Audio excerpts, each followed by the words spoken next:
Mesdames, Mesdemoiselles et Messieurs, bonsoir et merci de nous choisir. Vous êtes sur ABS TV 224. Vous pouvez nous suivre sur notre page Facebook ABS TV 224 et bien sûr sur notre chaîne du même nom sur YouTube. Mesdames et Messieurs, vous êtes nouveaux sur notre page, sur notre chaîne. N'hésitez pas à faire comme ceux qui étaient là avant vous, c'est-à-dire de liker et surtout de vous abonner.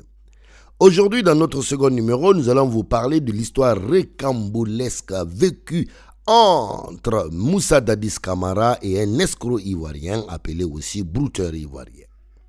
Moussa Dadis Camara, il faut le rappeler, était le président du Conseil national pour la démocratie et le développement CNDD, junte militaire arrivé au pouvoir à la suite d'un coup d'État, bien sûr, après le décès du général Lansana Conté. Le président de la transition à l'époque, le CNDD, le président Moussa Dadis Camara, s'est autoproclamé président de la République le 24 décembre 2008. Jusque-là, rien de nouveau, vous me direz, je ne vous apprends rien, c'est vrai. Mais l'histoire que je vais vous raconter, mesdames et messieurs, vous aurez l'impression que ça vient d'un scénario hollywoodien, mais non, détrompez-vous, ce n'est pas un scénario hollywoodien, c'est une histoire qui s'est très bien passée en Guinée. Mesdames et messieurs, prenez votre chaise, installez-vous complètement, vous êtes sur ABS TV, dans un instant, nous allons rentrer dans le vif du sujet.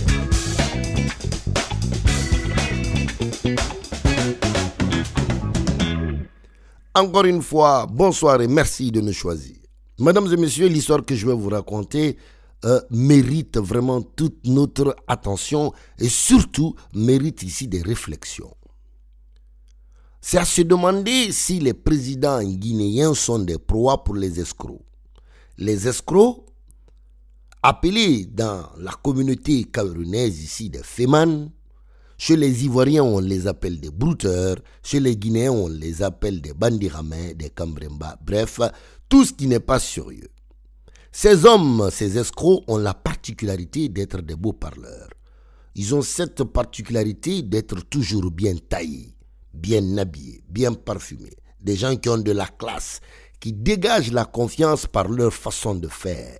Mais attention, derrière ce comportement d'agneau se cachent de véritables loups, qui n'hésitent pas à un moment donné, après avoir fini de vous mettre complètement en confiance, de vous dépouiller sans état d'âme. Ce qui est choquant ici, c'est de se demander comment est-ce que des personnes à la tête des États se font facilement embobiner, pour ne pas dire se font malmener par ces escrocs. L'histoire que je vais vous raconter, mesdames et messieurs, on va titrer ça ainsi. Moussa Dadis Camara, le brouteur Doucouré, et la fille du président Laurent Gbagbo.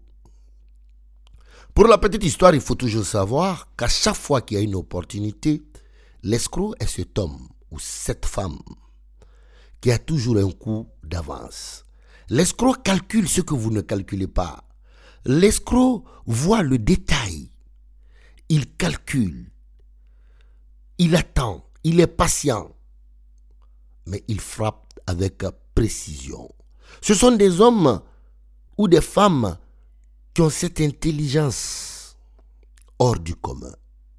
Doucouré, l'escroc ivoirien qui est venu embobiner, qui est venu marmailler le président Moussa Dadis Camara. Marmaille, c'est une expression ici que je prête aux hommes, aux blogueurs ivoiriens qui aiment souvent utiliser cette expression.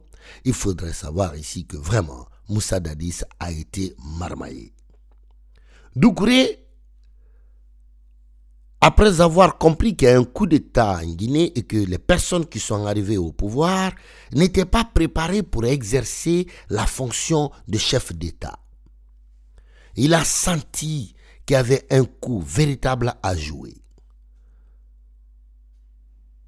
Voyant la nécessité ou l'envie du CNDD d'exister sur la scène internationale, car il faut comprendre que le coup d'État est interdit en République de Guinée dans nos constitutions, le coup d'État n'est pas du tout apprécié sur la scène internationale.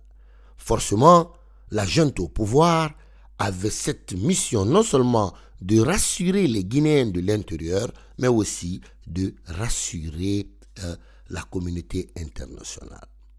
Jouons sur